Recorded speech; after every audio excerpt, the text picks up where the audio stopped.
Hello all, welcome to KASM.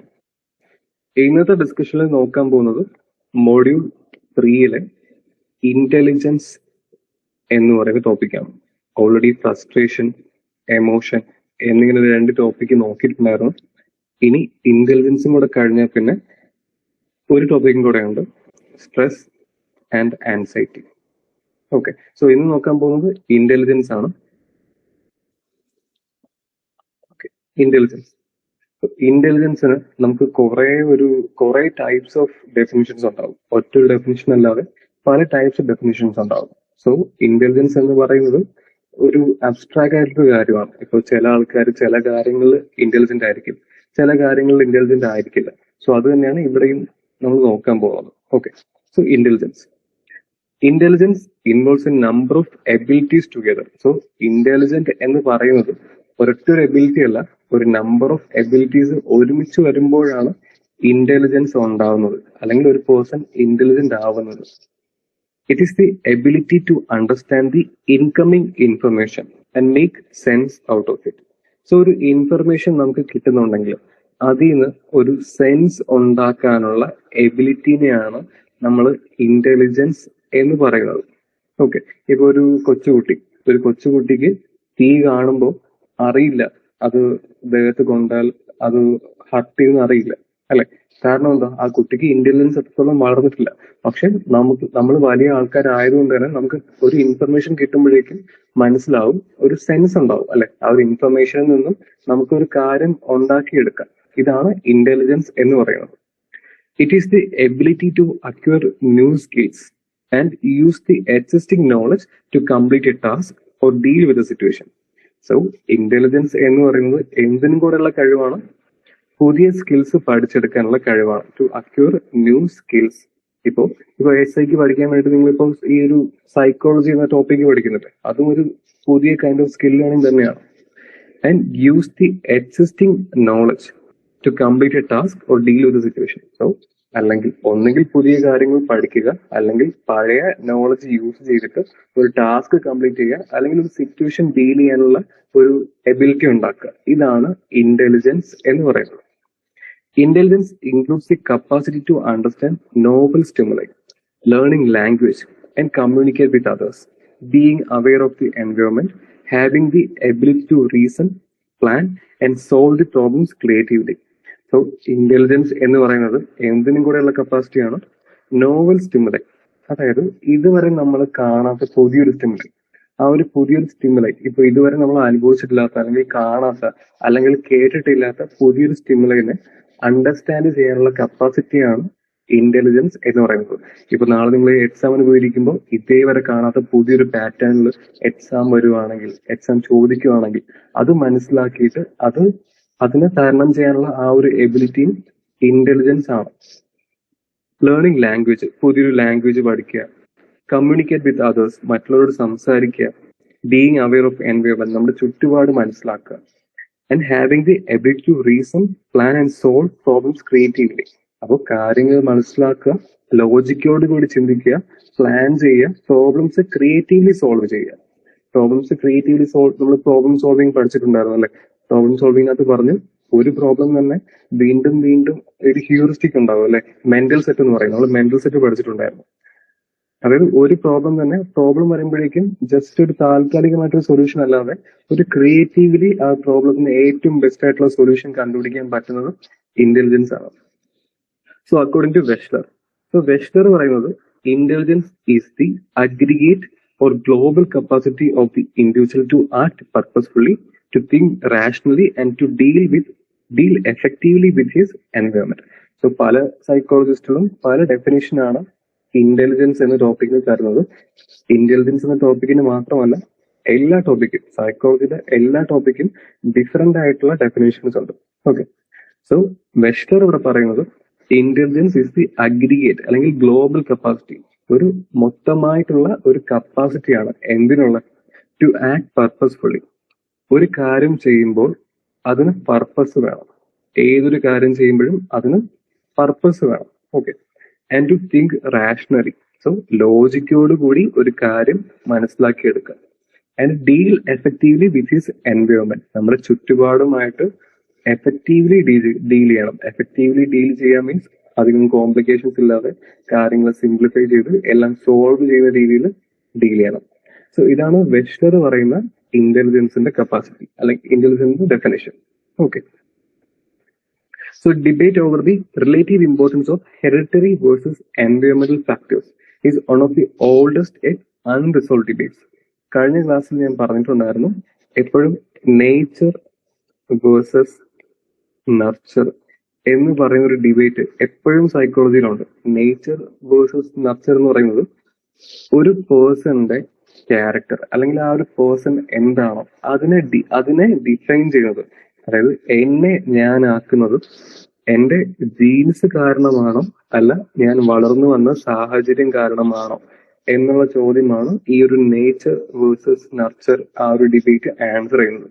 അതായത് ഞാനിപ്പോ ഒരു പ്രത്യേക കൈൻഡ് ഓഫ് ഞാനിപ്പോ പടം വരയ്ക്കുന്നുണ്ട്. ഓക്കെ, അപ്പൊ എനിക്ക് നല്ല പടം വരയ്ക്കാൻ അല്ലെങ്കിൽ എനിക്ക് നല്ല പാട്ട് പാടാനുള്ള ഒരു കഴിവുണ്ടെങ്കിൽ അത് എന്റെ ജീനിൽ നിന്ന് വന്നതാണോ അല്ല ഞാൻ വളർന്നു വന്ന സാഹചര്യത്തിൽ നിന്ന് വന്നതാണോ എന്നുള്ള ചോദ്യമാണ് ഇവിടെ നേച്ചർ വേഴ്സസ് നർച്ചർ അല്ലെങ്കിൽ ഹെറിഡിറ്ററി വേഴ്സസ് എൻവയോൺമെന്റ് ഫാക്ടർ എന്ന് പറയുന്ന ഡിബേറ്റ് ആൻസർ ചെയ്യാൻ നോക്കുന്നത്.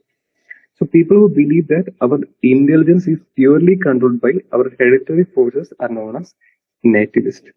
So എന്റെ ആ ഒരു ഇന്റലിജൻസ് ഹെറിഡിറ്ററി ഫാക്ടേഴ്സ് കാരണമാണ് അല്ലെങ്കിൽ എന്റെ ജീൻസ് കാരണമാണ് അല്ലെങ്കിൽ എന്റെ അച്ഛന്റെയും അമ്മയുടെയും കയ്യിൽ നിന്ന് എനിക്ക് പാസ് കിട്ടിയതാണ്, അവിടെ നിന്നും കിട്ടിയൊരു എബിലിറ്റി ആണ് എന്ന് പറയുന്നവരാണ് നേറ്റിവിസ്റ്റ് എന്ന് പറയുന്നത്. നേറ്റിവിസ്റ്റ്. സോ നേറ്റിവിസ്റ്റ് എന്ന് പറയുന്നത് നേച്ചറിനെ സപ്പോർട്ട് ചെയ്യുന്ന ആൾക്കാരാണ്, ജീൻസിനെ സപ്പോർട്ട് ചെയ്യുന്ന ആൾക്കാരാണ് നേറ്റിവിസ്റ്റ് എന്ന് പറയുന്നത്. Those who support this view regard differences in human behavior as a result of different genetic makeup. അപ്പോൾ നമുക്കറിയാലോ, ഒരാളെ പോലെ മറ്റൊരാളില്ല. എല്ലാ ആൾക്കാരും ഭയങ്കര ഡിഫറെന്റ് ആണ്. ഏതെങ്കിലും ഒരു രീതിയിൽ എല്ലാ മനുഷ്യന്മാരും എങ്ങനെയെങ്കിലും ഡിഫറെന്റ് ആണ്. സോ ഇവിടെ പറയുന്നത് ഈ ഒരു ജനറ്റിക് മേക്കപ്പ് കാരണമാണ് ഈ ഹ്യൂമൻസിന്റെ ബിഹേവിയർ. അതായത് ഈ രണ്ടാൾക്കാരും ഡിഫറെന്റ് ആയിട്ട് ബിഹേവ് ചെയ്യുന്നത് അവരുടെ ഡിഫറെന്റ് ജനറ്റിക്സ് കാരണമാണ് എന്നാണ് ഇവിടെ നേറ്റിവിസ്റ്റ് പറയുന്നത്. Supporters of the other end of this debate spectrum are known as environmentalist or empiricist. So നേറ്റിവിസ്റ്റിന്റെ ഓപ്പോസിറ്റ്, അതായത് എന്റെ ബിഹേവിയർ അല്ലെങ്കിൽ ഞാൻ എന്തൊക്കെയാണോ എന്നെ ഞാൻ ആക്കിയത് എന്റെ ജീൻസ് അല്ല എന്റെ എൻവയോൺമെന്റ് ആണ് അല്ലെങ്കിൽ ഞാൻ വളർന്നു വന്ന സാഹചര്യമാണ് എന്ന് പറയുന്നതാണ് എൻവയോൺമെന്റലിസ്റ്റ് അല്ലെങ്കിൽ എംപിരിസിസ്റ്റ്. ഓക്കെ, അപ്പൊ നേറ്റിവിസ്റ്റും എംപിരിസിസ്റ്റും തമ്മിലുള്ള ഡിഫറൻസ് മനസ്സിലാക്കണം. ഓക്കെ, ഇനി നോക്കാനുള്ളത് തിയറീസ് ഓഫ് ഇന്റലിജൻസ് ആണ്. സോ നമ്മൾ തിയറീസ് ഓഫ് ഇമോഷൻസ് പഠിച്ചിട്ടുണ്ടാകും അല്ലെ, എങ്ങനെയാണ് ഇമോഷൻ ഉണ്ടാകുന്നത് പല ആൾക്കാർ പല രീതിയിൽ പറഞ്ഞു. അത് തന്നെയാണ് ഇവിടെയും. ഇന്റലിജൻസ് എന്താണ് അല്ലെങ്കിൽ എങ്ങനെയാണ് ഇന്റലിജൻസ് വർക്ക് ആകുന്നത് എന്ന് പല സൈക്കോളജിസ്റ്റുകളും പല രീതിയിലാണ് പറയുന്നത്. ഓക്കെ, അതെങ്ങനെ നോക്കാം. ഒന്നാമത്തത് Spearman's theory of intelligence. Spearman's theory of intelligence. So Charles Spearman, then not four, theory of intelligence is known as two-factor theory. Okay, so Charles സ്പിയർമാന്റെ തിയറി ഓഫ് ഇന്റലിജൻസിനെയാണ് നമ്മൾ ടു ഫാക്ടർ തിയറി എന്ന് പറയുന്നത്. Emotions പഠിച്ചപ്പോഴും നമ്മൾ two factor പഠിച്ചിട്ടുണ്ടായിരുന്നു, അതും ഇതും different ആണ്.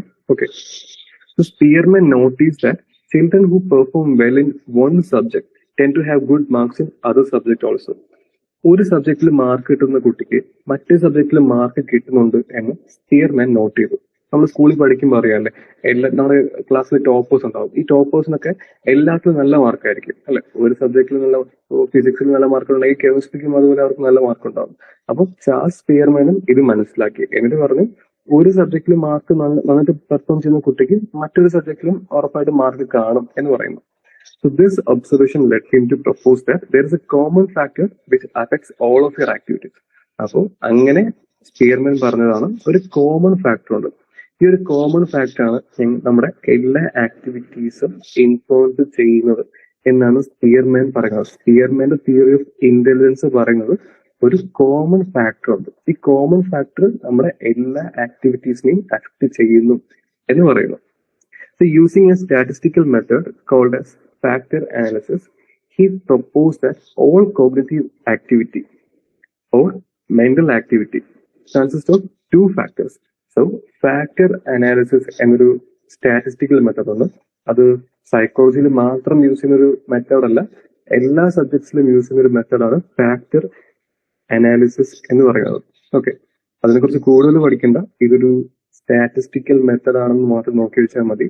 So ആ ഒരു സ്റ്റാറ്റിസ്റ്റിക്കൽ മെത്തേഡ് യൂസ് ചെയ്തിട്ട് സ്പിയർമാൻ പറഞ്ഞത് 2 ഫാക്ടേഴ്സ് ഉണ്ടെന്നാണ് പറയുന്നത്. സോ എല്ലാ കോഗ്നിറ്റീവ് ആക്ടിവിറ്റി അല്ലെങ്കിൽ എല്ലാ മെന്റൽ ആക്ടിവിറ്റിക്കും 2 ഫാക്ടേഴ്സ് ഉണ്ട്. ഒന്ന് ജനറൽ അല്ലെങ്കിൽ ജി ഫാക്ടർ, അല്ലെങ്കിൽ അടുത്തത് സ്പെസിഫിക് അല്ലെങ്കിൽ എസ് ഫാക്ടർ. സോ 2 ഫാക്ടേഴ്സ് ഉണ്ടെന്നാണ് സ്പിയർമാൻ പറയുന്നത്, ജി ഫാക്ടറും എസ് ഫാക്ടറും. Okay, so intelligence is the sum of G factor and S factor. So സ്പിയർമാൻ്റെ അനുസരിച്ച് ജി ഫാക്ടറും എസ് ഫാക്ടറിന്റെയും ഒരു സം ആണ് ഇന്റലിജൻസ് എന്ന് പറയുന്നത്. G factor theory or general factor theory state that intelligence is composed of a general intelligence. So G factor തിയറിക്ക് അത് പറയുന്നത് ഒരു ജനറൽ ആയിട്ടുള്ള, ഒരു കോമൺ ആയിട്ടുള്ള ഇന്റലിജൻസ് ഉണ്ടെന്നാണ് ഈ ഒരു ജി ഫാക്ടർ തിയറി പറയുന്നത്. The G factor refers to broad spectrum of mental faculties that influences the performance on a wide variety of cognitive ability. So ഒരു കോമൺ ആയിട്ടൊരു കാര്യമാണ്. അതായത് ഒരു കാര്യത്തിൽ ബുദ്ധി ഉണ്ടെങ്കിൽ മറ്റൊരു കാര്യത്തിലും ബുദ്ധി ഉണ്ടാവണം. അതായത് കോമൺ ആയിട്ടുള്ള ഒരു കോഗ്നിറ്റീവ് എബിലിറ്റി, ഒരു സൂപ്പർ ഹ്യൂമൻ പോലത്തെ അതായത് ഇപ്പം നമ്മുടെ ഫിസിക്സിൽ നല്ല മാർക്ക് വാങ്ങുന്ന കുട്ടി കെമിസ്ട്രിക്ക് വാങ്ങുന്നുണ്ട്. സോ ഒരു കോമൺ ആയിട്ടുള്ള ഫാക്ടർ ഉണ്ടെന്നാണ് അവിടെ പറയുന്നത്. Okay, the S factor is a single or unique factor. പക്ഷെ എസ് ഫാക്ടർ അല്ലെങ്കിൽ സ്പെസിഫിക് ആയിട്ടുള്ള ഫാക്ടർ എന്ന് പറയുന്നത് സിംഗിൾ ആയിട്ടുള്ള യുണീക് ഫാക്ടർ ആണ്. It proposes that all cognitive abilities are related to on method. അപ്പൊ ഇത് പറയുന്നത് എല്ലാ കോഗ്നിറ്റീവ് എബിലിറ്റീസും, നമ്മുടെ എല്ലാ ചിന്തയുമായിട്ട് ബന്ധപ്പെട്ട് കിടക്കുന്ന എല്ലാ എബിലിറ്റീസും ഓരോന്നായിട്ട് ബന്ധപ്പെട്ട് കിടക്കുവാണ് എന്നാണ് പറയുന്നത്. Hence the general intelligence is responsible for acquiring knowledge, abstract reasoning and adapting to novel situation. So ഈ ഒരു ജനറൽ ഇന്റലിജൻസ് എന്ന് പറയുന്നത് നോർമൽ ആയിട്ടുള്ള കാര്യങ്ങൾക്കാണ് യൂസ് ചെയ്യപ്പെടുന്നത്. ഇപ്പൊ എക്സാമ്പിളിന് പഠിക്കുക, കാര്യങ്ങൾ മനസ്സിലാക്കുക, ലോജിക്കലി കാര്യങ്ങൾ മനസ്സിലാക്കുക, പുതിയ സിറ്റുവേഷൻസിലേക്ക് അഡാപ്റ്റ് ചെയ്യുക, അഡാപ്റ്റേഷൻ, പുതിയൊരു സിറ്റുവേഷനിലേക്ക് അഡാപ്റ്റ് ചെയ്യുക എന്നുള്ളതും ഈ ഒരു ജനറൽ ഇന്റലിജൻസിന്റെ ഭാഗമാണ് എന്നാണ് പറയുന്നത്. Okay, so Spearman theory of intelligence എന്ന് പറയുന്നത് ഇവിടെ പറയുന്നത് 2 ഫാക്ടർ തിയറി എന്നാണ് ഇതിനെ വിളിക്കുന്നത്. ഇവിടെ ജി ഫാക്ടറും ഉണ്ട്, എസ് ഫാക്ടറും ഉണ്ട്. ഓക്കെ, സോ ജി ഫാക്ടർ എന്ന് പറയുന്നത് ഒരു ജനറൽ ആയിട്ടുള്ള ഫാക്ടർ ആണ്. എസ് എന്ന് പറയുന്നത് ഒരു സ്പെസിഫിക് ഫാക്ടർ ആണ്. ഓക്കെ, സ്പെസിഫിക് ആയിട്ടുള്ള കാര്യങ്ങളിൽ ഇന്റലിജൻസ് ഉള്ളത്. ഇപ്പോൾ എക്സാമ്പിളിന് ജനറൽ ഫാക്ടർ, എല്ലാ കാര്യങ്ങളിലും നല്ല മാർക്ക് വാങ്ങുന്നുണ്ട് എന്നൊക്കെയാണ് ജനറൽ ഫാക്ടർ. പക്ഷെ ഒരു സ്പെസിഫിക് ആയിട്ടൊരു ഫാക്ടർ ഉണ്ടാവുമല്ലോ. ഇപ്പോൾ വരയ്ക്കുന്ന കാര്യത്തിൽ ഇന്റലിജൻസ് അല്ലെങ്കിൽ പാടുന്ന കാര്യത്തിൽ ഇന്റലിജൻസ്, ഇതൊക്കെയാണ് ആ ഒരു സ്പെസിഫിക് ഫാക്ടർ എന്ന് പറയുന്നത്. ഓക്കെ, ഇനി അടുത്തത് തേഴ്സ്റ്റോണിന്റെ തിയറി ഓഫ് ഇന്റലിജൻസ് ആണ്. Thurstone. Okay, so L.L. Thurston emphasized that intelligence involved 7 clusters of primary mental abilities. So Thurstone പറയുന്നത് ഇവിടെ 7 cluster of primary mental ability ഉണ്ടെന്നാണ് തേഴ്സ്റ്റോൺ പറയുന്നത്. His approach was very different from that of Spearman. So സ്പിയർമാന്റെ തിയറിനേക്കാളും വളരെ different ആണ് ഈ ഒരു തിയറി എന്ന് പറയുന്നത്. He suggested that the differences that were observed in the performance of intellectual tasks could be attributed to different independent abilities.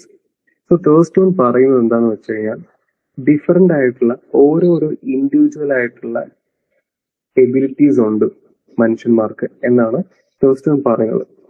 ഏതൊക്കെയാണ് ഈ എബിലിറ്റീസ് എന്ന് നോക്കാം. ഒന്നാമത്തത് word fluency.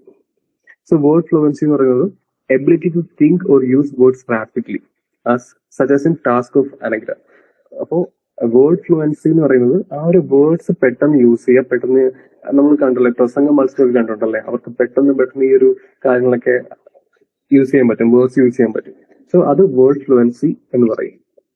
Next verbal comprehension ആണ്.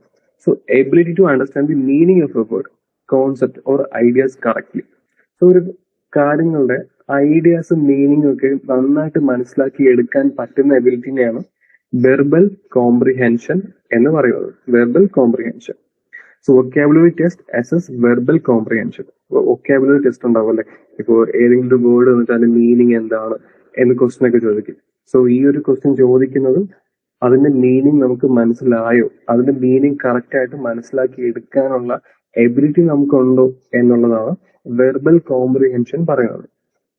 Next, spatial visualisation. It is the ability to manipulate patterns and forms of objects in space visually.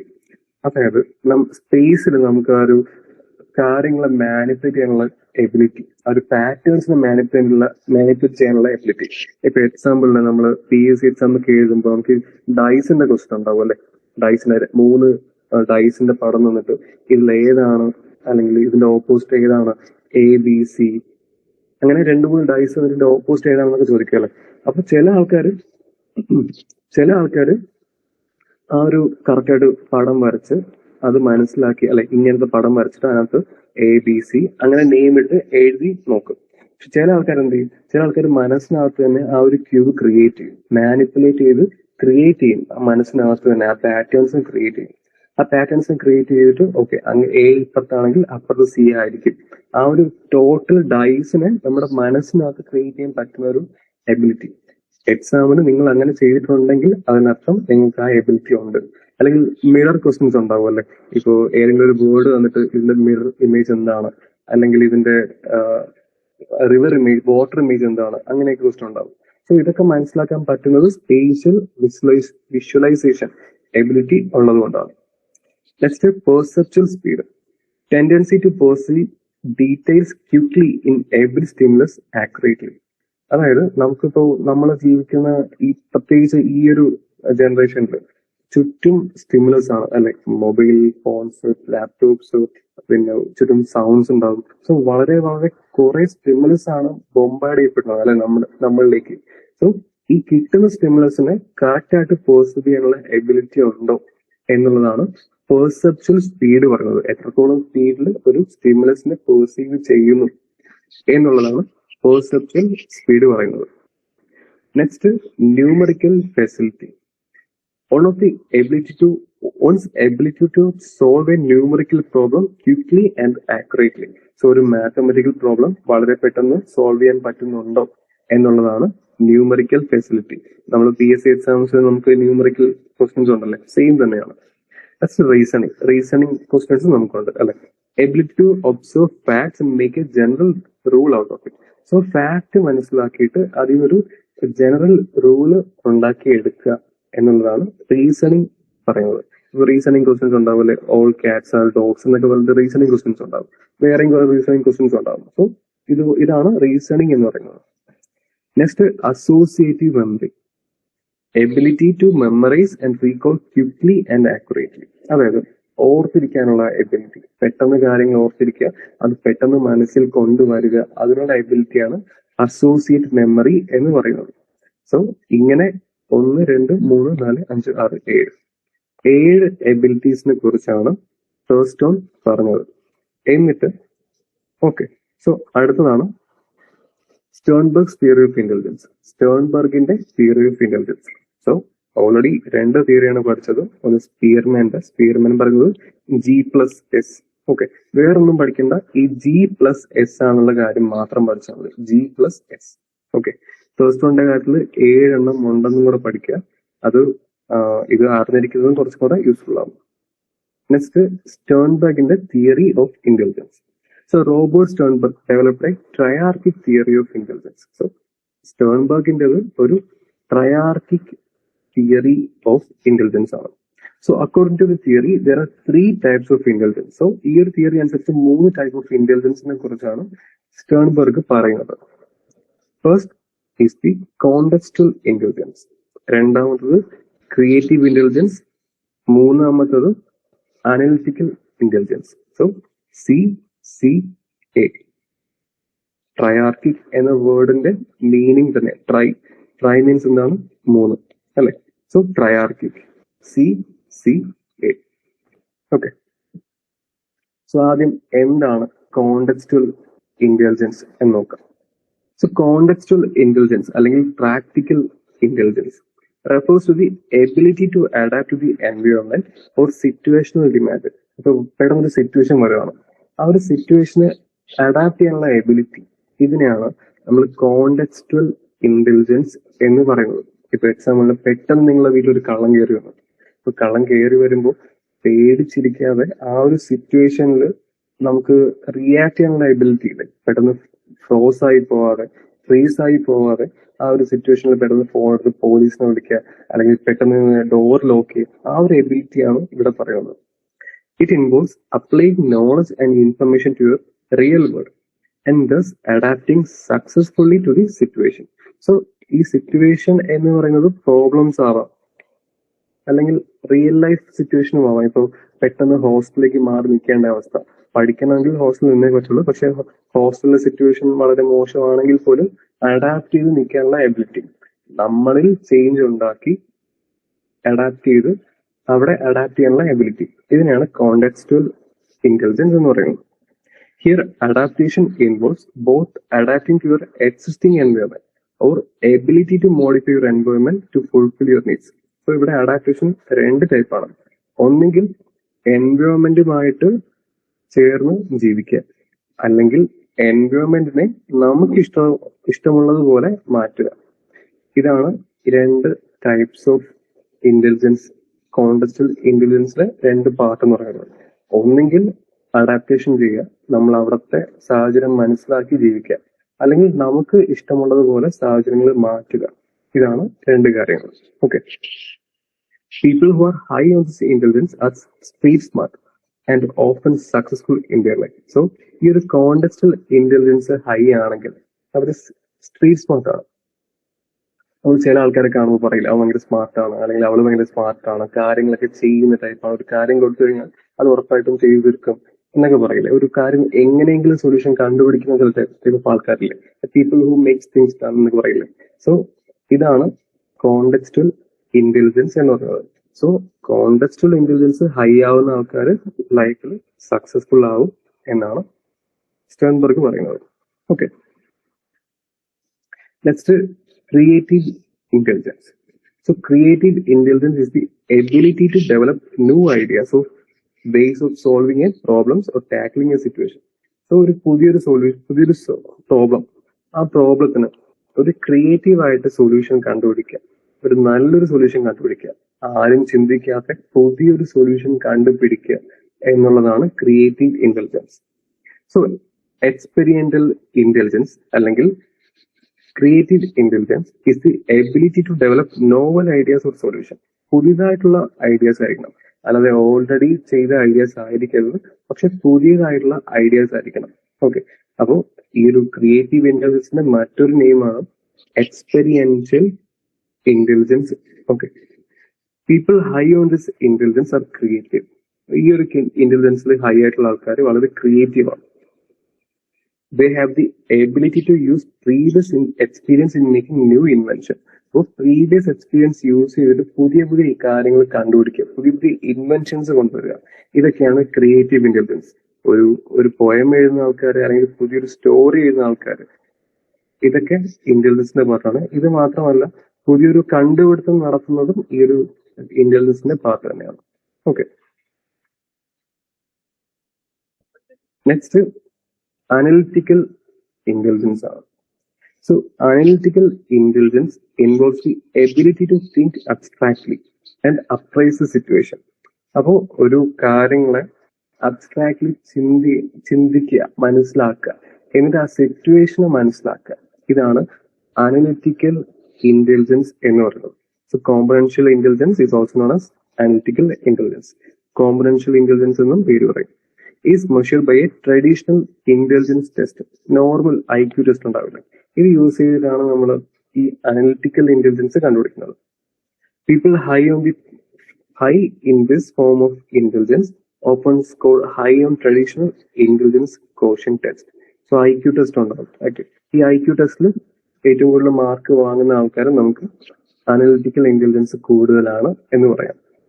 Such individuals have high critical and analytical abilities and usually perform well in academic tasks and school. So ഇങ്ങനത്തെ ആൾക്കാർക്ക് critical and analytical ability, കാര്യങ്ങളെ കുറച്ചും കൂടെ ക്രിട്ടിക്കലായിട്ട് കാണാനും അനലിറ്റിക്കലായിട്ട് കാണാനുള്ള ability കൂടുതലായിരിക്കും. ഇവർ സ്കൂളുകളിലും അക്കാഡമിക് ടാസ്കുകളിലൊക്കെ നന്നായിട്ട് പെർഫോം ചെയ്യുന്ന ആൾക്കാരായിരിക്കും. ഇപ്പൊ ക്രിയേറ്റീവ് ആയിട്ടുള്ള ഇന്റലിജൻസ് കൂടി എന്ന് പറഞ്ഞിട്ട് സ്കൂളിൽ നല്ല മാർക്ക് കിട്ടാൻ ചാൻസ് ഇല്ല. നമ്മൾ കൂടെ പഠിക്കുമ്പോൾ തന്നെ, സ്കൂളിൽ പഠിക്കുമ്പോൾ തന്നെ നന്നായിട്ട് കവിത എഴുതുന്ന ആൾക്കാരുണ്ടാവും, പക്ഷെ അവർക്ക് മാർക്ക് അധികം കാണില്ല, അല്ലെ? സോ അതുപോലെ തന്നെ ഇവിടെ സ്കൂളുകളിൽ മാർക്ക് ഏറ്റവും കൂടുതൽ കിട്ടണമെങ്കിൽ അതിനർത്ഥം ഈ അനലിറ്റിക്കൽ ഇന്റലിജൻസ് കൂടുതലാണ് എന്നുള്ളതാണ്. They are also good at mathematical and verbal skills. So മാത്സിലും വെർബൽ സ്കിൽസിലും അവർ നന്നായിട്ട് പെർഫോം ചെയ്യുന്ന ആൾക്കാരായിരിക്കും. ഓക്കെ, സോ ഇതാണ് നമ്മുടെ സ്റ്റേൺബർഗിന്റെ തിയറി ഓഫ് ഇന്റലിജൻസ്. സോ സ്റ്റേൺബർഗിന്റെ തിയറി ഓഫ് ഇന്റലിജൻസിനകത്ത് CCA എന്ന് പഠിച്ചു വെച്ചാൽ മതി. Okay, CCA. സോ C എന്ന് പറയുന്നത് contextual intelligence, creative intelligence and analytical intelligence. ഇങ്ങനെ 3 ടൈപ്പ് ഓഫ് ഇന്റലിജൻസ് ആണ് സ്റ്റേൺബർഗിന്റെ തിയറി പറയുന്നത്. Next Gardner's theory of intelligence ആണ്. ഗാർഡനറിന്റെ theory of intelligence. So Howard Gardner refuted the classical view of intelligence. അപ്പൊ normal view of ഇന്റലിജൻസിനെ പുള്ളി refute ചെയ്തു. Okay, he propose that there is no one form of intelligence but number of intelligence work together. So ഒറ്റൊരു form of intelligence അല്ല, number of intelligence ഒരുമിച്ച് വന്നാണ് work ചെയ്യുന്നത് എന്നാണ് ഗാർഡനറിന്റെ തിയറി പറയുന്നത്. According to him, intelligence is the ability to solve problems or fashion products that are of consequence in particular cultural settings or community. So, ഈ ഗാർഡന്റെ ability, അതായത് problems solve ചെയ്യുക അല്ലെങ്കിൽ പ്രോഡക്ട്സിനെ better ആക്കി മാറ്റുക, ഇതൊക്കെയാണ് ഗാർഡനർ പറയുന്ന ആ ഒരു ഇന്റലിജൻസ് തിയറി എന്ന് പറയുന്നത്. അതൊരു പെർട്ടിക്കുലർ കൾച്ചറൽ സെറ്റിംഗ് അല്ലെങ്കിൽ പെർട്ടിക്കുലർ കമ്മ്യൂണിറ്റിയിൽ ചെയ്യുക. ഇപ്പോ ഓരോ കമ്മ്യൂണിറ്റിയും ഡിഫറെന്റ് ആവും, അല്ലെ? ഓരോ കൾച്ചറും ഡിഫറെന്റ് ആവും. ഇപ്പൊ US എടുക്കുക, ഇന്ത്യ എടുക്കുക. ഇതിനകത്ത് തന്നെ US-നകത്തും പല സ്ഥലങ്ങളും ഡിഫറെന്റ് ആയിരിക്കും. ഇന്ത്യക്കകത്ത് ഉറപ്പായിട്ട് പറയാൻ, ഇന്ത്യക്കകത്ത് പല സ്ഥലങ്ങളും പല ഡിഫറെന്റ് ആണ്, അല്ലെ? അപ്പൊ ആ ഒരു കൾച്ചറൽ സെറ്റിംഗ് അനുസരിച്ച് നമ്മൾ പ്രോബ്ലംസ് സോൾവ് ചെയ്യുക എന്നുള്ളതാണ് ഗാർഡനറിന്റെ തിയറി ഓഫ് ഇന്റലിജൻസ് പറയുന്നത്. Initially he proposed 7 distinct type of intelligence. So Gardner 7 different type of ഇന്റലിജൻസിനെ കുറിച്ചാണ് പറയുന്നത്. 7 ഡിഫറെന്റ് ടൈപ്പ് ഓഫ് ഇന്റലിജൻസിനെ കുറിച്ച്. ഓക്കെ, ഒന്നാമത്തത് ലിംഗ്വിസ്റ്റിക്. സോ ലിംഗ്വിസ്റ്റിക് എന്ന് പറയുമ്പോൾ people who are high on this type of intelligence have good linguistic ability. ഭാഷാപരമായിട്ടുള്ള ability, അതിൽ ഭാഷയിൽ കുറച്ചും കൂടെ നല്ല ഇന്റലിജൻസ് ഉള്ള ആൾക്കാരെയാണ് ലിംഗ്വിസ്റ്റിക് എന്ന് പറയുന്നത്. ഇപ്പൊ നന്നായിട്ട് പ്രസംഗിക്കാൻ പറ്റുന്ന ആൾക്കാർ അല്ലെങ്കിൽ നന്നായിട്ട് എഴുതാൻ പറ്റുന്ന ആൾക്കാർ, ഇവർക്ക്. Next musical. അപ്പോൾ മ്യൂസിക്കൽ പേര് കേൾക്കുമ്പോൾ അറിയാലോ, നന്നായിട്ട് പാട്ട് പാടുന്ന അല്ലെങ്കിൽ മ്യൂസിക്കുമായിട്ട് സെൻസ് ഉള്ള ആൾക്കാർ, മ്യൂസിക് സെൻസ് ഉള്ള ആൾക്കാർ. ഇപ്പോൾ ഏതെങ്കിലും ഒരു രാഗം കേട്ട് കഴിഞ്ഞാൽ അത് ഏത് രാഗമാണെന്ന് പറയാൻ പറ്റുന്ന ആൾക്കാർ, അല്ലെങ്കിൽ ഗിറ്റാർ വായിക്കുമ്പോൾ കറക്റ്റ് സ്ട്രിങ്സ് എവിടെയാണ് എന്ന് മനസ്സിലാക്കാൻ പറ്റുന്ന ആൾക്കാർ. Okay, next logical and mathematical. So logical and mathematical, logic use ചെയ്ത് മാത്സുമായിട്ട് ബന്ധപ്പെട്ട് കിടക്കുന്ന, ഓക്കെ, ക്രിട്ടിക്കലി തിങ്ക് ചെയ്യാൻ പറ്റുന്ന, അബ്സ്ട്രാക്ട് ആയിട്ട്, ഓക്കെ, അബ്സ്ട്രാക്ട് പ്രോബ്ലംസിൽ ക്രിട്ടിക്കലി തിങ്ക് ചെയ്യാൻ പറ്റുന്ന ആൾക്കാരെയാണ് ലോജിക്കൽ ആൻഡ് മാത്തമാറ്റിക്കൽ ഇന്റലിജന്റ് ആയിട്ടുള്ള ആൾക്കാർ. Next spatial. Intelligence is related to one's ability to manipulate and use visual images or mental images. So നമ്മൾ നേരത്തെ പഠിച്ച കുറച്ച് കാര്യങ്ങൾ ഇതിനകത്ത് വീണ്ടും വരുന്നുണ്ട്, അല്ലെ? സോ ഇത് സ്പേഷ്യൽ ആണ്. Next bodily kinesthetic. So bodily kinesthetic എന്ന് പറയുന്നത് ability to control and train your body for a particular or a part of it for construction of products and problem solving. Bodily kinesthetic എന്ന് പറയുമ്പോൾ ഇപ്പോൾ നമ്മൾ അതായത് ഓരോ ഒളിമ്പിക്സിൽ കുറെ ഗെയിംസ് ഒക്കെ ഉണ്ടല്ലേ, അതുപോലെ തന്നെ ബോഡി യൂസ് ചെയ്തിട്ട് നമ്മുടെ ബോഡീനെ ട്രെയിൻ ചെയ്തിട്ട് അതിനെ കൺട്രോൾ ചെയ്യാനുള്ള എബിലിറ്റി. അപ്പോൾ നന്നായിട്ട് ഫ്ലെക്സിബിൾ ആയിട്ടുള്ള ആൾക്കാരുള്ളത് കണ്ടിട്ടുണ്ട്, അല്ലെ? കൈക്ക് വളച്ച് ഒരു വളയത്തിനകത്തു കൂടെ ചാടുന്ന ആൾക്കാരെ കണ്ടിട്ടുണ്ട്. ഇത് തന്നെയാണ് ബോഡി കൈനസ്തെറ്റിക് എന്ന് പറയുന്നത്. സ്വന്തം ബോഡീനെ കൺട്രോൾ ചെയ്യാനുള്ള എബിലിറ്റി, ബോഡിയിലെ പാർട്സിനെ കൺട്രോൾ ചെയ്യാനുള്ള എബിലിറ്റി, ഏതെങ്കിലും ഒരു പെർട്ടിക്കുലർ പാർട്ടോ അല്ലെങ്കിൽ ടോട്ടൽ ബോഡിനെ. Okay, next intrapersonal. Being aware of own feelings, emotions, needs and motives are having intrapersonal intelligence. അതായത് നമ്മുടെ സ്വന്തം ഫീലിങ്സ് മനസ്സിലാക്കുക, അവെയർ ആവുക, എന്നിട്ട് നമ്മുടെ സ്വന്തം ഫീലിങ്സിനെയും എമോഷൻസിനെയും നീഡ്സിനെയും മോട്ടീവ്സിനെയൊക്കെ മനസ്സിലാക്കുക എന്നുള്ളതാണ് ഇൻട്രാ പേഴ്സണൽ ഇന്റലിജൻസ് എന്ന് പറയുന്നത്. ഇപ്പൊ നമുക്ക് പെട്ടെന്ന് ദേഷ്യം വരുവാണ്, ചില ആൾക്കാർ പറയില്ലേ എനിക്ക് ദേഷ്യം കൺട്രോൾ ചെയ്യാൻ പറ്റില്ല. അപ്പൊ എനിക്ക് ദേഷ്യം കൺട്രോൾ ചെയ്യാൻ പറ്റില്ല എന്നൊരു കാര്യം വലിയൊരു ഒരു ഒരു ഇതായിട്ട് അവർ കണക്കാക്കുന്നത്, അല്ലെങ്കിൽ എന്തോ വലിയ സംഭവമായിട്ടാണ് കണക്കാക്കുന്നത്. ശരിക്കും ദേഷ്യം കൺട്രോൾ ചെയ്യാൻ പറ്റുന്നില്ലെങ്കിൽ അതിനർത്ഥം ഇൻട്രാ പേഴ്സണൽ ഇന്റലിജൻസ് വളരെ കുറവാണ്. ദേഷ്യം മാത്രമല്ല, ഏതൊരു കൈൻഡ് ഓഫ് ഇമോഷൻസും കൺട്രോൾ ചെയ്യാൻ പറ്റുന്നില്ലെങ്കിൽ അതിനർത്ഥം ആ ഒരു പേഴ്സണും ഇൻട്രാ പേഴ്സണൽ ഇന്റലിജൻസ് കുറവാണ്. സോ നെക്സ്റ്റ് ടൈം നിങ്ങളോട് ആരെങ്കിലും വന്നിട്ട് എനിക്ക് ദേഷ്യം കൺട്രോൾ ചെയ്യാൻ പറ്റില്ല, ഞാൻ അങ്ങനത്തെ ഒരു പേഴ്സൺ ആണ്, ഇപ്പം ദേഷ്യം വരും എന്നൊക്കെ പറഞ്ഞാൽ നിങ്ങൾ പറയണം നിനക്ക് ഇൻട്രാ പേഴ്സണൽ ഇന്റലിജൻസ് വളരെ കുറവാണ്, അതുകൊണ്ടാന്ന് പറയണം. ഓക്കെ. സോ അടുത്തത് ഇന്റർ പേഴ്സണൽ ആണ്. സോ ഇൻട്രാ പേഴ്സണൽ കൊണ്ട് ഇൻട്രാ എനിക്ക് ഉള്ളിൽ. നെക്സ്റ്റ് ഇന്റർ പേഴ്സണൽ ആണ്. Your ability to understand other person's behaviour, motive and feelings. അതായത് നമ്മുടെ മുന്നിൽ നിൽക്കുന്ന ആളുടെ ബിഹേവിയറും മോട്ടീവ്സും ഫീലിങ്സും മനസ്സിലാക്കുക എന്നുള്ളത് ഇന്റർ പേഴ്സണൽ ഇന്റലിജൻസ് ആണ്. People high on this intelligence use their understanding of other people to develop a comfortable bond with other people. So ഈ ഒരു എബിലിറ്റി ഉള്ള ആൾക്കാർ മറ്റുള്ളവരുമായിട്ട് പെട്ടെന്ന് ചേർന്ന് പോകുന്ന, മറ്റുള്ളവരെ മനസ്സിലാക്കി ആ ഒരു കംഫർട്ടബിൾ ബോണ്ട് ക്രിയേറ്റ് ചെയ്യാൻ പറ്റുന്ന ആൾക്കാരായിരിക്കും ഈ ഒരു ഇന്റർ പേഴ്സണൽ ഇന്റലിജൻസിൽ ഹൈ ആയിട്ടുള്ള ആൾക്കാർ. ചില ആൾക്കാർ ഒട്ടും ഒരാൾക്കാരോടും ഒട്ടും ചേർന്ന് പോകാത്ത ആൾക്കാരായിരിക്കും, അല്ലെ? കാരണം അവർക്ക് മറ്റുള്ളവരുടെ ഫീലിങ്സ് മനസ്സിലാക്കുന്നില്ല, മറ്റുള്ളവരുടെ ഫീലിങ്സും അവർക്ക് കോംപ്രിഹെൻഡ് ചെയ്യാൻ പറ്റുന്നില്ല. ഓക്കെ, ഇതാണ് ഇന്റർ പേഴ്സണൽ ഇന്റലിജൻസ് എന്ന് പറയുന്നത്. Okay, so linguistic, musical, logical, mathematical, spatial, body kinesthetic, intrapersonal and interpersonal. ഇങ്ങനെ 7 കാര്യങ്ങളെ കുറിച്ചാണ് ഗാർഡനർ പറഞ്ഞത്. പക്ഷെ ഒരു കാര്യങ്ങളെ കുറിച്ച് ഗാർഡനർ ആഡ് ചെയ്തിട്ടുള്ളൂ. Later he added another type of intelligence. എട്ടാമതാണ് നാച്ചുറലിസ്റ്റ് എന്ന് പറയുന്നത്. Naturalist, it refers to being sensitive to different feature of nature. ഇപ്പൊ നേച്ചറിന്റെ പല ഫീച്ചേഴ്സിനെ സെൻസിറ്റീവായിട്ട് മനസ്സിലാക്കുന്നു എന്ന എബിലിറ്റിയാണ് naturalist. They have compassion for nature and are usually nature lovers. So നേച്ചറിനെ സ്നേഹിക്കുന്ന ആൾക്കാരാണ് ഈ നാച്ചുറലിസ്റ്റ് എന്ന് പറയുന്നത്. ഇപ്പോൾ ചില ആൾക്കാർക്ക് ആർട്ടിഫിഷ്യൽ ആയിട്ടുള്ള കാര്യങ്ങളോടായിരിക്കും കൂടുതൽ താല്പര്യം. ഇപ്പൊ ടൂർ പോകുന്ന സമയത്ത് തന്നെ ചില ആൾക്കാർ പോകുന്നത് മ്യൂസിയം അല്ലെങ്കിൽ ഒരു വലിയ ബിൽഡിങ്ങോ അങ്ങനെയൊക്കെ ആയിരിക്കും. പക്ഷെ ചില ആൾക്കാരാണെങ്കിലും ബീച്ചസിലും മൗണ്ടൻസിലും കേവിലൊക്കെ ആയിരിക്കും പോകുന്നത്. അവർക്ക് കുറച്ചും കൂടെ നേച്ചർ ഇഷ്ടപ്പെടുന്ന ആൾക്കാരായിരിക്കും. അതാണ് nature lovers. So wild lifers and botanist possess a higher level of this intelligence. So ഈ വൈൽഡ് ലൈഫിൽ ഇഷ്ടപ്പെടുന്ന അല്ലെങ്കിൽ വൈൽഡ് ലൈഫ് ആക്ടിവിസ്റ്റ് അല്ലെങ്കിൽ വൈൽഡ് ലൈഫുമായിട്ട് ചേർന്ന് ജീവിക്കുന്ന, അതിനെ ഹെൽപ്പ് ചെയ്യുന്ന ആൾക്കാരൊക്കെ ഇതിൽ ഹൈ ലെവൽ ഓഫ് ഇന്റലിജൻസ് ഉള്ള ആൾക്കാരായിരിക്കും. Each individual has a unique combination of these 8 types of intelligence which explain the individual difference. So 8 കാര്യങ്ങളെ കുറിച്ചാണ് നമ്മളിവിടെ പഠിച്ചത്, അല്ലെ? 8 ഡിഫറെന്റ് ടൈപ്പ് ഓഫ് ഇന്റലിജൻസിനെ കുറിച്ചാണ് നമ്മളിവിടെ പഠിച്ചത്. ഇവിടെ സംഭവിക്കുന്നത് എല്ലാവർക്കും ഇപ്പോൾ എനിക്ക് ഒറ്റ ടൈപ്പ് ഓഫ് ഇന്റലിജൻസ് മാത്രമായിരിക്കില്ല ഉണ്ടായിരിക്കുന്നത്. എനിക്ക് പല ടൈപ്സ് ഓഫ് ഇന്റലിജൻസും പല രീതിയിൽ, പല വേരിയിങ് റേഷ്യോസിലായിരിക്കും കാണപ്പെടുന്നത്. ഇപ്പൊ ചില ആൾക്കാർക്ക് ലിംഗ്വിസ്റ്റിക് ഇന്റലിജൻസ് വളരെ കൂടുതലായിരിക്കും. ഒരു 100% എടുക്കാം, ടോട്ടൽ 100% ആണ്. അതിന് ഇത്ര പെർസെന്റേജ് വെച്ച് ഓരോരോ എബിലിറ്റീസും കാണും.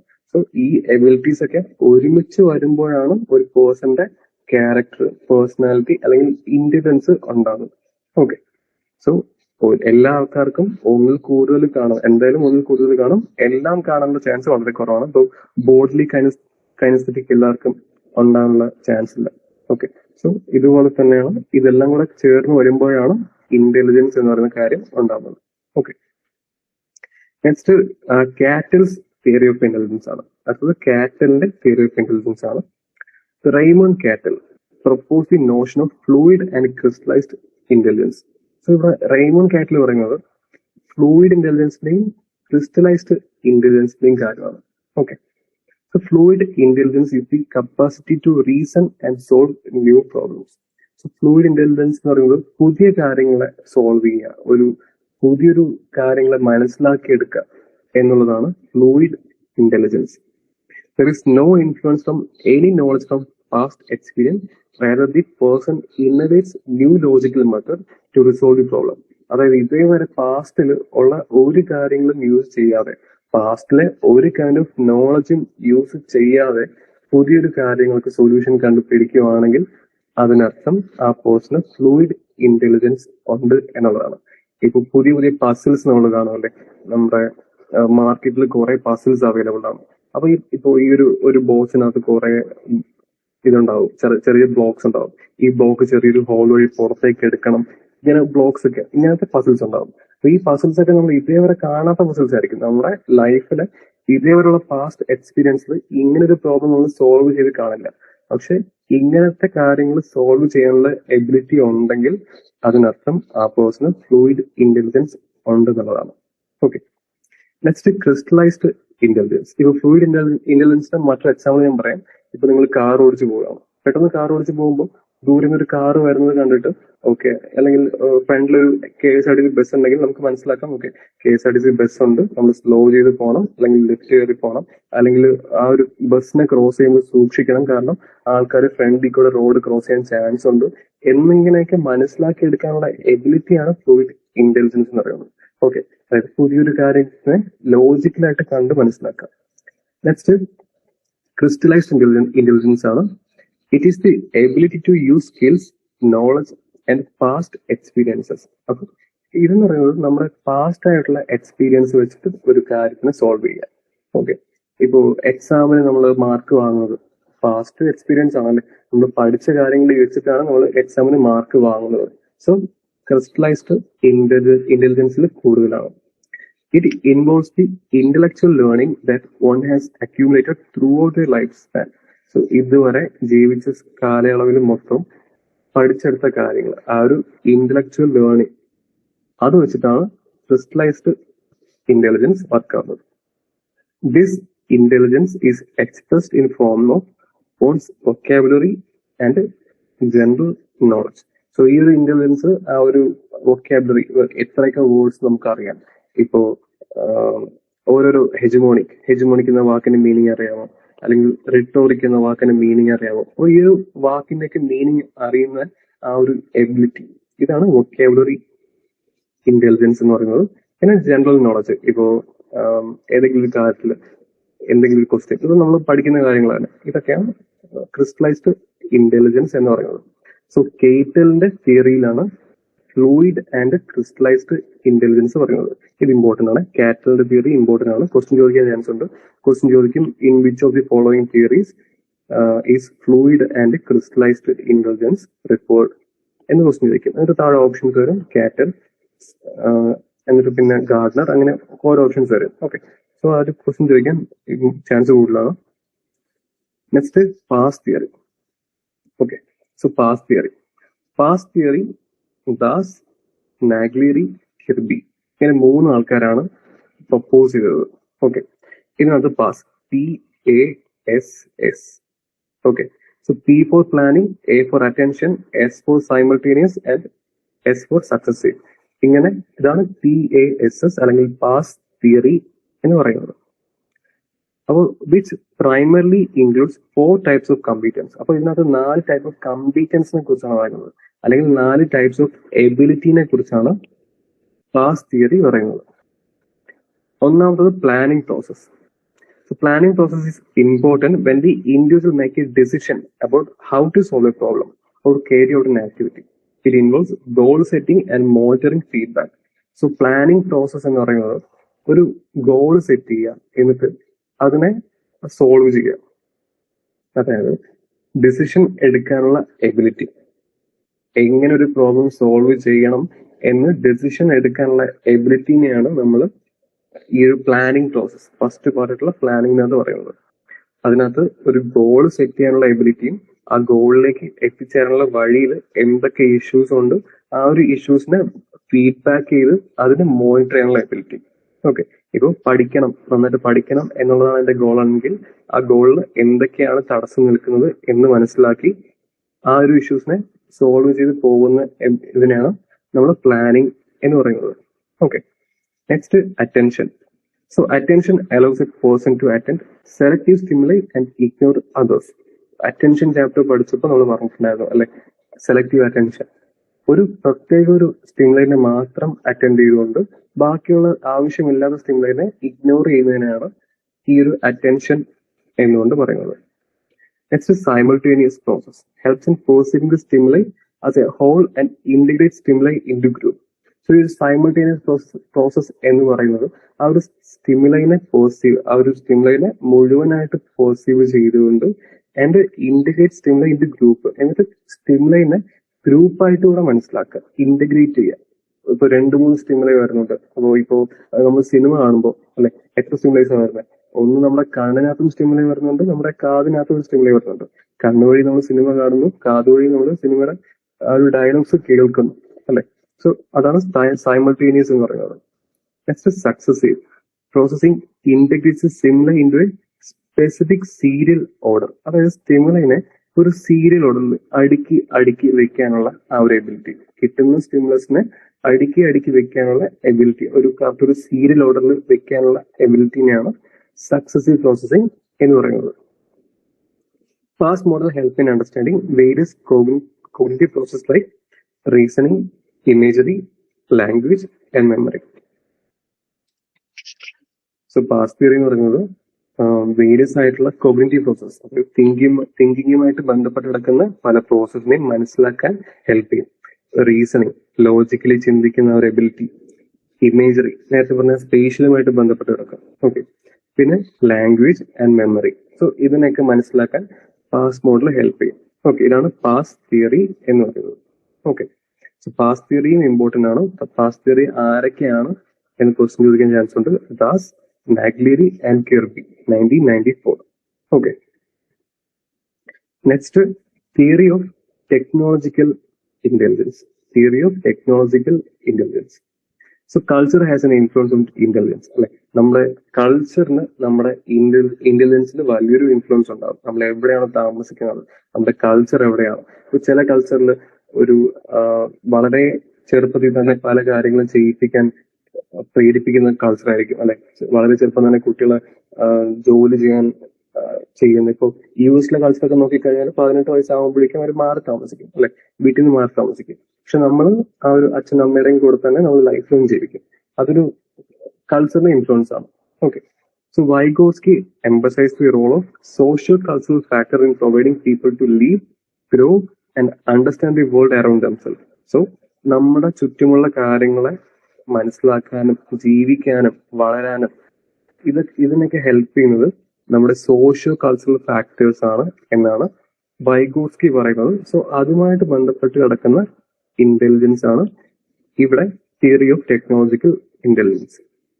Vygotsky forwarded the view that culture promotes intellectual development. So culture ആണ് നമ്മുടെ ഇന്റലക്ച്വൽ ഡെവലപ്മെന്റിനെ കുറിച്ച് പറയുന്നത്. ഇപ്പൊ ചില സ്ഥലങ്ങളിൽ സ്കൂളിൽ നേരത്തെ കൊണ്ട് ചേർക്കുമായിരിക്കും, ചില സ്ഥലങ്ങളിൽ പതുക്കെ കൊണ്ട് ചേർക്കുമായിരിക്കും അല്ലെ.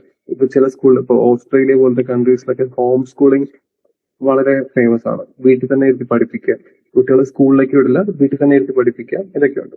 ഓക്കെ, ബുക്സ് വാങ്ങിയിട്ട് വീട്ടിൽ തന്നെ കുട്ടികളെ ഇരുത്തി പഠിപ്പിക്കണം. സോ നമ്മുടെ അതൊക്കെ വളരെ കുറവാണ്. സോ നമ്മുടെ കൾച്ചർ നമ്മുടെ ഇന്റലക്ച്വൽ ഡെവലപ്മെന്റിനെ പ്രൊമോട്ട് ചെയ്യുന്നുണ്ട് എന്നാ പറയുന്നത്. ഇപ്പൊ വീട്ടിൽ തന്നെ ഇരിക്കുന്ന കുട്ടികൾക്ക് ചിലപ്പോൾ സോഷ്യൽ ഇന്റലിജൻസ് വളരെ കുറവായിരിക്കും അല്ലെ, മറ്റുള്ള കുട്ടികളോട് സംസാരിക്കാനും ഒരു ഇന്റലിജൻസ് വളരെ കുറവായിരിക്കും. ഓക്കെ, സോ ഇവിടെ പറയുന്നത് higher order mental functions are culturally determined. അപ്പോൾ ഹയർ ഓർഡർ, വളരെ വലിയ ഓർഡറിലുള്ള മെന്റൽ ഫങ്ഷൻസ്, അതായത് ഏറ്റവും ബെസ്റ്റ് ആയിട്ടുള്ള mental functions.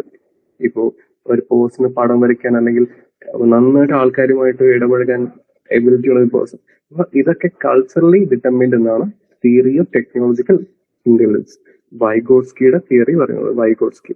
Okay, so technological intelligence is the type of intelligence among people of advanced countries.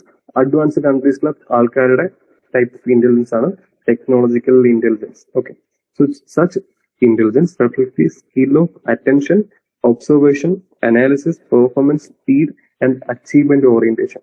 So എന്തുകൊണ്ടാണ് ഈ ഒരു അഡ്വാൻസ്ഡ് കൺട്രീസിൽ മാത്രം ടെക്നോളജിക്കൽ ഇന്റലിജൻസ് ഉണ്ടാകുന്നത്? കാരണം നമ്മൾ ഒരു തിയറി പഠിച്ചിട്ടുണ്ടായിരുന്നു അല്ലെ, ആ ഒരു ഹൈറാർക്കി ഓഫ് നീഡ്സ്, മാസ്ലോവിന്റെ ഹൈറാർക്കി ഓഫ് നീഡ്സ് തിയറി പഠിച്ചിട്ടുണ്ടായിരുന്നു. അപ്പൊ അതിനകത്ത് ഏറ്റവും താഴെ ഫിസിയോളജിക്കൽ നീഡ്സ് ആണ് അല്ലെ, ഫുഡ്, വാട്ടർ, അത് കഴിഞ്ഞ് ഷെൽട്ടർ, സെക്യൂരിറ്റി ഒക്കെയാണ്. സോ നമ്മുടെ അഡ്വാൻസ്ഡ് കൺട്രീസിൽ ഫുഡും വാട്ടറും സെക്യൂരിറ്റി ഒക്കെ വളരെ ചീപ്ലി അവൈലബിൾ ആണ്, അത് ഫുൾഫിൽഡുമാണ്. സോ അതുകൊണ്ട് തന്നെ ആ ഒരു മുകളിലത്തെ സെൽഫ് ആക്ച്വലൈസേഷൻ ആണ് ഏറ്റവും ഹയസ്റ്റ് അല്ലെ. അതിന് തൊട്ട് മുകളിൽ ലവ് നീഡ്സ് ഉണ്ട്, നമ്മൾ പഠിച്ചിട്ടുണ്ടായിരുന്നു, അത്ര നീഡ്സ് മൊത്തം പഠിച്ചിട്ടുണ്ടായിരുന്നു. സോ ഇത് താഴത്തെ കാര്യങ്ങൾ മൊത്തം ഫിനിഷ് ആയി കഴിഞ്ഞാൽ അവർക്ക് തൊട്ട് മുകളിലത്തെ ആ ഒരു ബെറ്റർ ആയിട്ടുള്ള കാര്യങ്ങൾ അച്ചീവ് ചെയ്യാൻ വേണ്ടി നോക്കാം. സോ അതുകൊണ്ടാണ് അഡ്വാൻസ്ഡ് കൺട്രീസിൽ ടെക്നോളജിക്കൽ ഇന്റലിജൻസ് ഹൈ ആണ് എന്ന് പറയുന്നത്. സോ സോ ഇവിടെ ആ ഒരു skill of attention, observation, analysis, performance, speed, achievement orientation ഒക്കെ വളരെ കൂടുതലായിരിക്കും ഈ ഒരു അഡ്വാൻസ്ഡ് കൺട്രീസിൽ. ഓക്കെ, ഇതാണ് theory of technological intelligence. Next, theory of integral intelligence.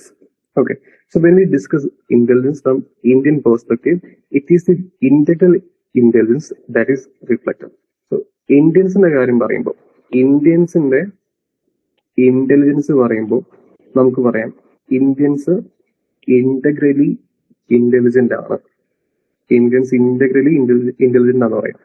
പേര് പോലെ തന്നെ as the name suggests, it is a holistic perspective of intelligence that incorporates and integrates both cognitive and non-cognitive process. So integral ഇന്റലിജൻസിനകത്ത് നമുക്ക് cognitive ആയിട്ടുള്ള തിങ്കിങ്ങുമായിട്ട് ബന്ധപ്പെട്ട, അതുമല്ല തിങ്കിങ്ങുമായിട്ട് ബന്ധം ഇല്ലാത്ത കാര്യങ്ങളുമായിട്ടുള്ള പ്രോസസ്സാണ് ഇതിനകത്ത് വരുന്നത്.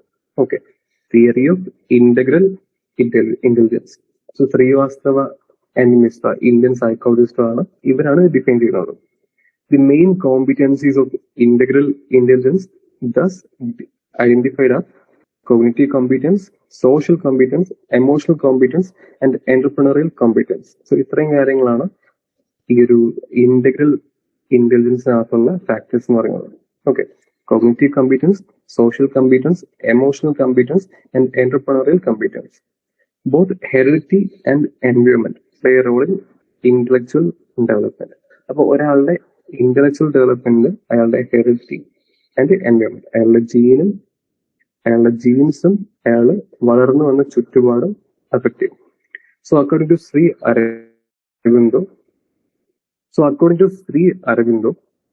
ultimate aim of intelligence is a direct cognizance without the mediation of senses and hence without distortion brought by the ego.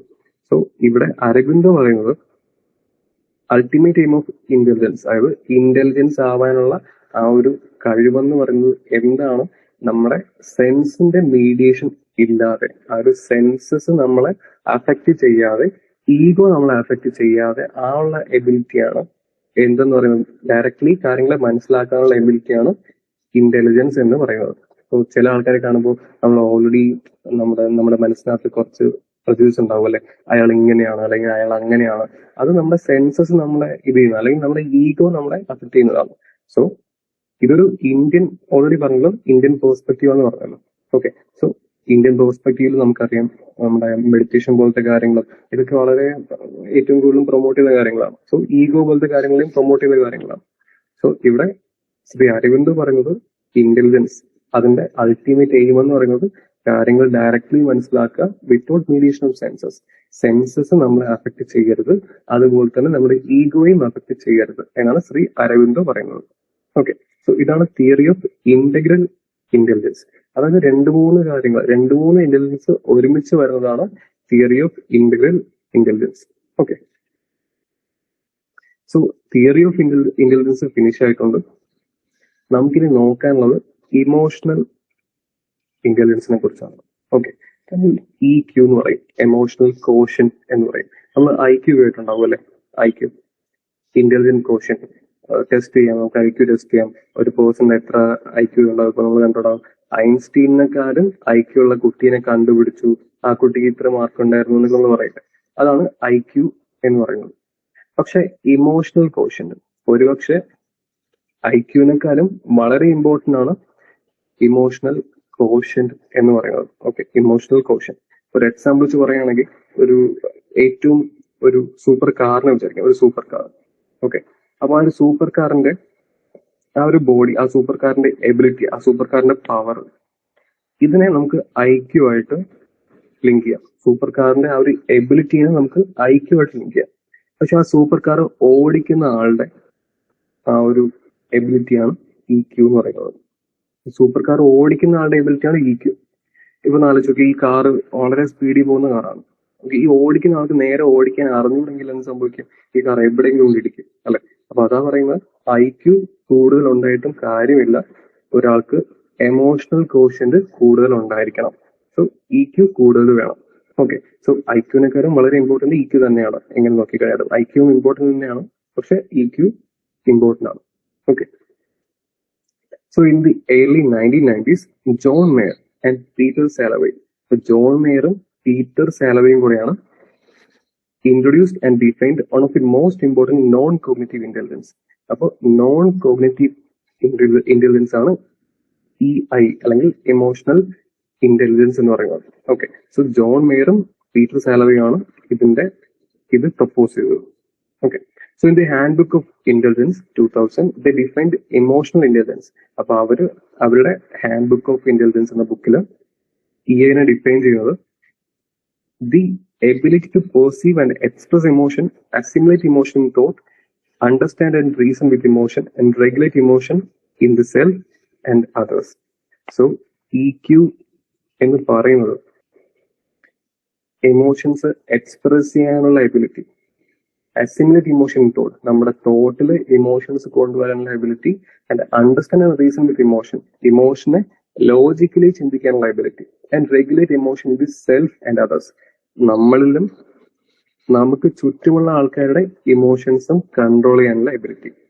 ഇതാണ് ഇമോഷണൽ കോഷ്യന്റ് എന്ന് പറയുന്നത്. ഇപ്പോ ചില ആൾക്കാര് സങ്കടം വന്നു കഴിഞ്ഞാൽ പെട്ടെന്ന് സ്നാപ്പ് ഔട്ട് ആവും അല്ലെ, ജസ്റ്റ് ഒരു ഓക്കെ വേണ്ടെന്ന് പറഞ്ഞിട്ട് പെട്ടെന്ന് ഹാപ്പി ആയിട്ട് മാറും അല്ലെ. അത് എമോഷണൽ റെഗുലേറ്റ് ചെയ്യാനുള്ള എബിലിറ്റിയാണ്. നമുക്കിപ്പോ ചില ആൾക്കാർ കൂടെ ഉള്ളപ്പോ തന്നെ നമുക്ക് ഭയങ്കര ഹാപ്പി ആയിട്ട് തോന്നില്ല, ആ ഒരു വൈബ് എന്നൊക്കെ പറയില്ലേ.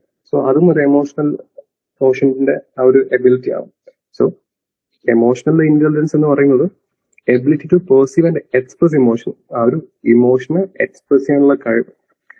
പിന്നെ നമ്മുടെ തോട്ടിൽ എമോഷനെ അസിമുലേറ്റ് ചെയ്യുക, and understand and reason with emotion, എമോഷനെ മനസ്സിലാക്കി അതിനെ ലോജിക്കലി ചിന്തിക്കുക, എന്നിട്ട് അതിനെ റെഗുലേറ്റ് ചെയ്യുക.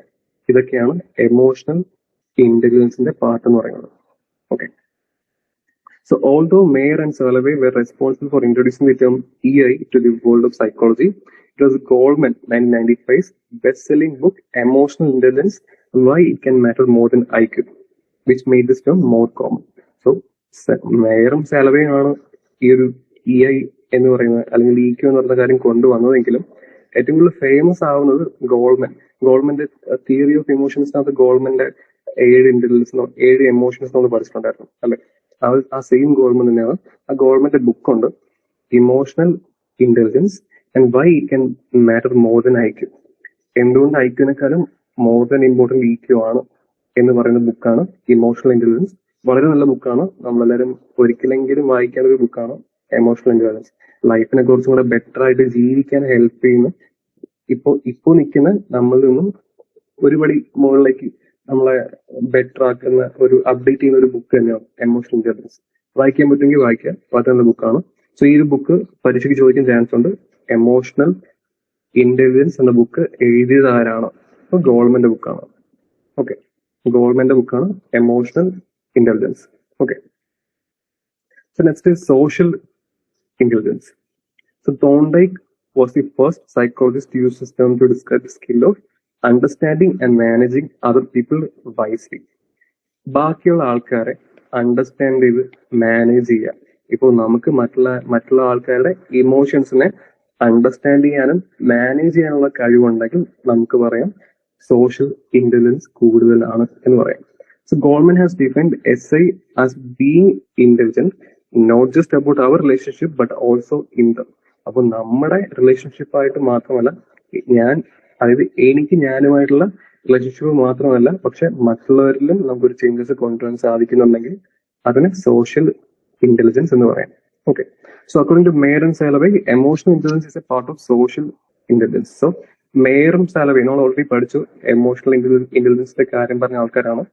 ഇവർ പറയുന്നത് സോഷ്യൽ ഇന്റലിജൻസിന്റെ പാർട്ടാണ് എമോഷണൽ ഇന്റലിജൻസ് എന്ന് പറയുന്നത്. സോ സോഷ്യൽ ഇന്റലിജൻസിന്റെ ഒരു സബ് പാർട്ടാണ് EI എന്ന് പറയുന്നത്. Okay, So Barron. So due to this reason, Barron has proposed that these two terms are linked to each other and may represent the compound of the same construct. So EAയും SIയും ഒരേ കാര്യങ്ങളെ കുറിച്ചാണ് പറയുന്നതെന്നാണ് baron പറയുന്നത്. Okay, ആ പേരൊന്നും നോക്കി വെക്കേണ്ട, just പറഞ്ഞതേ ഉള്ളൂ. So he further pointed out that in his theory of intelligence, Gardner's conceptualization of personal intelligence is also combination of intrapersonal intelligence and interpersonal intelligence. So ഈ ഗാർഡന്റെ നമ്മൾ നേരത്തെ ഗാർഡന്റെ തിരിച്ച് പഠിച്ചിട്ടുണ്ടായിരുന്നു അല്ലെ, അതിനകത്ത് ഇൻട്രാപേഴ്സണലും ഇന്റർപേഴ്സണലും ഒക്കെ പഠിച്ചിട്ടുണ്ടായിരുന്നു.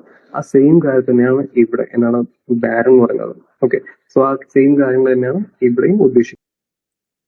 സോ അതാണ് സോഷ്യൽ ഇന്റലിജൻസ്. സോഷ്യൽ ഇന്റലിജൻസ് ഒന്നുകൂടെ പറയാം, നമുക്ക് മറ്റുള്ള ആൾക്കാരുടെ എമോഷൻസ് നമുക്ക് ചേഞ്ച് ചെയ്യാൻ പറ്റുന്നുണ്ടെങ്കിൽ, അല്ലെങ്കിൽ മറ്റുള്ള ആൾക്കാരുമായിട്ട് നന്നായിട്ട് ബിഹേവ് ചെയ്യാനും അവരുമായിട്ട് നന്നായിട്ട് മിങ്കിൾ ചെയ്യാനൊക്കെ പറ്റുന്നുണ്ടെങ്കിൽ സോഷ്യൽ ഇന്റലിജൻസ് ഹൈ ആണ് എന്ന് പറയാം.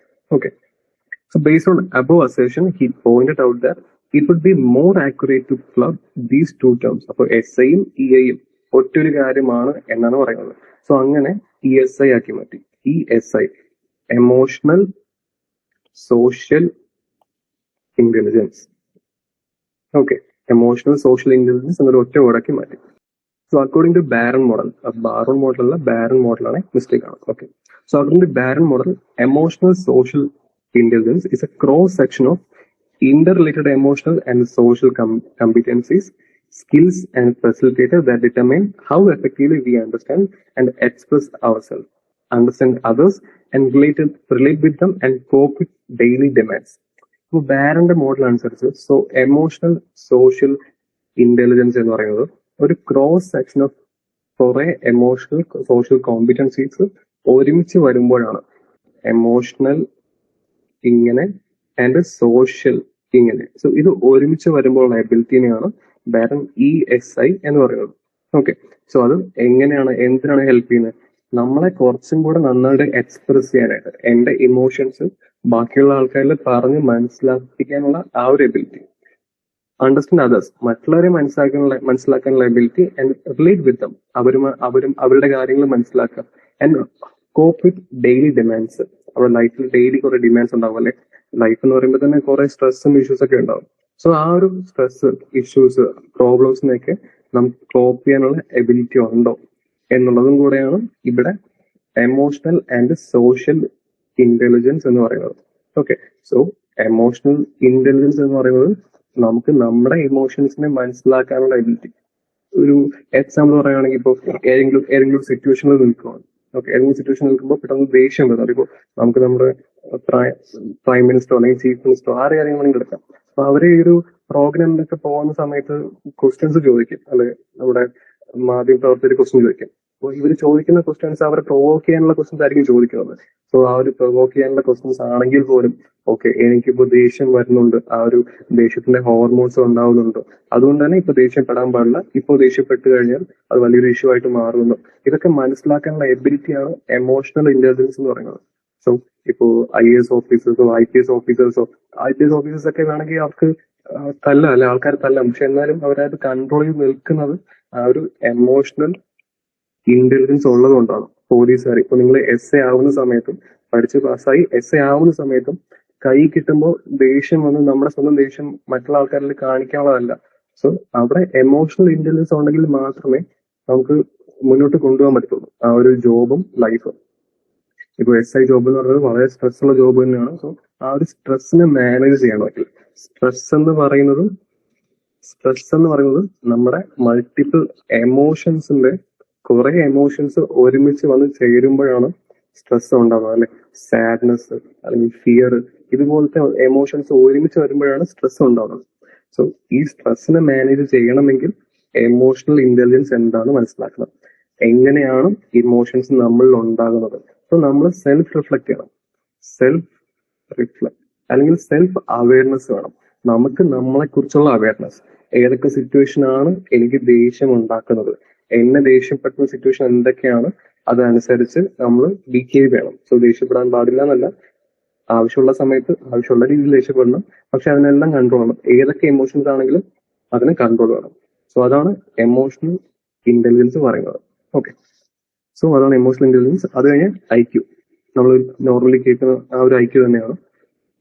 അപ്പോൾ it is A standard measure of an individuals intelligence level based on psychological test. So psychological test use ചെയ്തിട്ട് ഒരാൾക്ക് എത്രത്തോളം ഇന്റലിജൻസ് ഉണ്ട്, നമ്മൾ ഓൾറെഡി പഠിച്ച അനലിറ്റിക്കൽ ഇന്റലിജൻസ് അല്ലേ, സോ ഒരാളുടെ അനലിറ്റിക്കൽ ഇന്റലിജൻസ് എത്രത്തോളം ഉണ്ട് എന്ന് മനസ്സിലാക്കാനുള്ള ഒരു ടെസ്റ്റാണ് IQ എന്ന് പറയുന്നത്.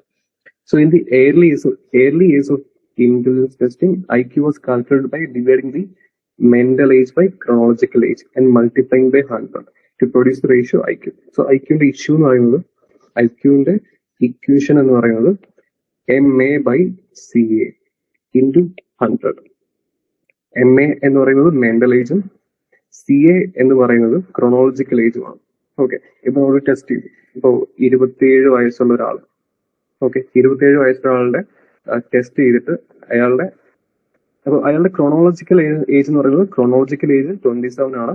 പക്ഷെ അയാളുടെ ക്രോണോളജിക്കൽ ഏജ് ടെസ്റ്റ്, ഇനി മെന്റൽ ഏജ് ടെസ്റ്റ് ചെയ്തപ്പോൾ അയാളുടെ ഒരു 35 അല്ലെങ്കിൽ 40 ആണ് കിട്ടിയെന്നിരിക്കട്ടെ. ഓക്കെ, അങ്ങനെയാണെങ്കിൽ ഇക്വേഷൻ എന്ന് പറയുന്നത് 40/27 into 100 ഇങ്ങനെ വരും. ഇത് കണ്ടുപിടിക്കുമ്പോൾ നമുക്ക് അയാളുടെ IQ കിട്ടും. ചില ആൾക്കാർക്ക് 40 ആയിരിക്കില്ല, ചില ആൾക്കാർക്ക് 20 ആയിരിക്കും. ചില 30 വയസ്സുള്ള ആൾക്കാരൊക്കെ 15 വയസ്സുള്ള പിള്ളേരെ പോലൊക്കെ ബിഹേവ് ചെയ്യും അല്ലെ. അപ്പൊ അത് എന്തുകൊണ്ടാണ്? അവരുടെ മെന്റൽ ഏജ്, അവരുടെ ക്രോണോളജിക്കൽ ഏജ് 30 ആണെങ്കിൽ പോലും അവരുടെ മെന്റൽ ഏജ് 15 ആയിട്ടുള്ളൂ. ഓക്കെ, സോ മെന്റലി അത്രയ്ക്കും ഡെവലപ്ഡ് ആയിട്ടുള്ള അർത്ഥം. സോ അങ്ങനെയാണെങ്കിൽ എത്ര വരും? Mental age 15/30 into 100. ഓക്കെ, ഇങ്ങനെയാണ് ഇക്വേഷൻ. സോ ഈ ഇക്വേഷൻ ഇമ്പോർട്ടന്റ് ആണ്. ഈ ഇക്വേഷൻ ചോദിക്കാൻ ചാൻസ് ഉണ്ടാവും. ചിലപ്പോ ഒരു മെന്റൽ ഏജ് എത്രയാണ്, അയാളുടെ ക്രോണോളജിക്കൽ ഏജ് എത്രയാണ്, അങ്ങനെയാണെങ്കിൽ IQ എത്രയാണ് എന്ന് കണ്ടുപിടിക്കാൻ ചോദിക്കും. സോ മെന്റൽ ഏജ് ആണ് മുകളിൽ വരുന്നത്, താഴെയാണ് chronological age. Okay, into 100. So ഇതാണ് IQ എന്ന് പറയുന്നത്. സോ ഇന്റലിജൻസ് ചാപ്റ്റർ അത്രേ ഉള്ളൂ. ഒന്നും കൂടെ ഒന്ന് ബ്രീഫ് ചെയ്യാം. നമ്മൾ ആദ്യം എന്താണ് ഇന്റലിജൻസ് എന്ന് പഠിച്ചു. അതിനകത്ത് കുറെ ഡെഫിനേഷൻസ് പറഞ്ഞിട്ടുണ്ടായിരുന്നു. അത് കഴിഞ്ഞിട്ട് തിയറീസ് ഓഫ് ഇന്റലിജൻസ് ആണ് പറഞ്ഞത്. ഈ ഇന്റലിജൻസ് തിയറീസ് പറഞ്ഞു. അതിനകത്ത് ഫസ്റ്റ് സ്പിയർമാൻ, G+S. രണ്ട് തേഴ്സ്റ്റോണിന്റെ ആണ്. തേഴ്സ്റ്റോണിനകത്ത് നമ്മള് കുറച്ച് എബിലിറ്റീസിന്റെ കാര്യങ്ങളാണ് പറയുന്നത് തേഴ്സ്റ്റോണിന്റെ അകത്ത്. അത് കഴിഞ്ഞ് സ്റ്റേൺബർഗിന്റെ ട്രയാർക്കിക് തിയറി, ട്രയാർക്കിനകത്ത് CCA, അങ്ങനെ 3 കാര്യങ്ങൾ പഠിച്ചു അല്ലെ. അത് കഴിഞ്ഞിട്ട് ഗാർഡനറിന്റെ തിയറി പഠിച്ചു. ഗാർഡനറിന്റെ തിയറിക്കകത്ത് ഇത്രയും എബിലിറ്റീസിനെ കുറിച്ച് പഠിച്ചു. ഒരെണ്ണം കൂടെ എക്സ്ട്രാ നാച്ചുറലിസ്റ്റ് പിന്നെ ആഡ് ചെയ്തിട്ടുണ്ടായിരുന്നു. അത് കഴിഞ്ഞിട്ട് കേറ്റൽ തിയറിക്കകത്താണ് ഫ്ലൂയിഡ് ആൻഡ് ക്രിസ്റ്റലൈസ്ഡ് ഇന്റലിജൻസിന്റെ കാര്യം പഠിച്ചത് അല്ലെ, കാറ്റലിന്റെ തിയറിക്കകത്ത്. അത് കഴിഞ്ഞിട്ട് PASS theory Das, Naglieri and Kirby ആണ്. അതിനകത്താണ് നമ്മൾ PASS. സോ PASS എന്താണെന്ന് ചോദിക്കാൻ ചാൻസ് ഉണ്ട്. ഈ വേർഡ്സ് നോക്കി വെച്ചാൽ പാസ് തിയറിക്കകത്തുള്ള വേർഡ്സ് എന്തൊക്കെയാണ് എന്ന് ചോദിക്കാൻ ചാൻസ് ഉണ്ട്. Planning, attention, simultaneous and successive. Okay, ഈ വേർഡ്സ് ഏതൊക്കെയാന്ന് ചോദിക്കുക. PSCയുടെ ക്വസ്റ്റ്യൻസ് പാറ്റേൺ അറിയാലോ. സോ പാസ് ഡിഫൈൻ ചെയ്യുക, അല്ലെങ്കിൽ പാസിന്റെ ഫുൾ ഫോം ഏതാണെന്ന് ചോദിച്ചിട്ട് താഴെ ഒന്ന് കറക്റ്റായിട്ട് വരും. നെക്സ്റ്റ് എന്തോ പ്ലാനിങ്, അറ്റൻഷൻ, പിന്നെ സൈമൾട്ടേനിയസ് വേറെ വേർഡ് വന്നിട്ട് ഏതാണ് കറക്റ്റ് ചോദിക്കാൻ ചാൻസ് ഉണ്ട്. So planning, attention, simultaneous, successive, അത് നോക്കി പഠിച്ചു വെക്കാം. ഓക്കെ, പിന്നെ തിയറി ഓഫ് ടെക്നോളജിക്കൽ വലിയ ഇമ്പോർട്ടൻസ് അല്ല, എന്നാലും നോക്കി വെച്ചാൽ മതി. വൈഗോട്സ്കി ആണെന്ന് നോക്കി വെച്ചാൽ മതി, വൈഗോട്സ്കി. ഓക്കെ, പിന്നെ ഇന്റഗ്രൽ ഇന്റലിജൻസ് ഇന്ത്യൻ ആണെന്ന് മാത്രം പഠിച്ചു വെച്ചാൽ മതി, അതിനകത്ത് വലിയ ഇമ്പോർട്ടൻസ് ഇല്ല. എമോഷണൽ ഇന്റലിജൻസ് ഇമ്പോർട്ടന്റ് ആണ്. അതിന്റെ അർത്ഥം മനസ്സിലാക്കി വെക്കുക. ക്വസ്റ്റ്യൻ ചോദിക്കാൻ പോകുന്നത് ഇതിന്റെ അർത്ഥം നിങ്ങൾക്ക് മനസ്സിലായോ എന്നുള്ളൊരു ഐഡിയ ആയിരിക്കും. ഓക്കെ, സോ ഇമോഷണൽ ഇന്റലിജൻസ് എന്താണ് ഉദ്ദേശിക്കുന്നത്. ഇപ്പോൾ തരം ഒരാൾക്ക് നല്ല മാർക്ക് കിട്ടുന്നുണ്ട്, അത് ഇമോഷണൽ ഇന്റലിജൻസ് ആണോ, അങ്ങനെ ക്വസ്റ്റ്യൻ ചോദിക്കാൻ ചാൻസ് ഉണ്ട്. സോ എമോഷണൽ ഇന്റലിജൻസ് ഒരാളുടെ ഇമോഷനെ കൺട്രോൾ ചെയ്യാനുള്ള എബിലിറ്റി, മനസ്സിലാക്കാനുള്ള എബിലിറ്റിയാണ് ഇമോഷണൽ ഇന്റലിജൻസ്. ഓക്കെ, സോ അത് കഴിഞ്ഞ് സോഷ്യൽ ഇന്റലിജൻസ് പഠിച്ചു. അത് കഴിഞ്ഞിട്ട് ബാരൺ പറഞ്ഞതുപോലെ ബാരൺ ആണ് ESI. ഈ ബാരൺ ആണ് ESI എന്ന് പറയുന്ന കോൺസെപ്റ്റ് കൊണ്ടുവരുന്നത്. Okay, baron. ഓക്കെ, സോ പിന്നെ അത് കഴിഞ്ഞിട്ട് നമ്മൾ IQ കൂടെ പഠിച്ചു. IQ MA/CA into 100. Okay, so intelligence chapter അത്രേ ഉള്ളൂ. നമുക്കിനി ഒരു ടോപ്പിക്കും കൂടെ ഉണ്ട് ഈ ഒരു തേർഡ് മൊഡ്യൂളിനകത്ത്. അതും കൂടെ ഫിനിഷ് ചെയ്തിട്ട് നമുക്ക് അടുത്തതിലോട്ട് നോക്കാം. Okay, thank you.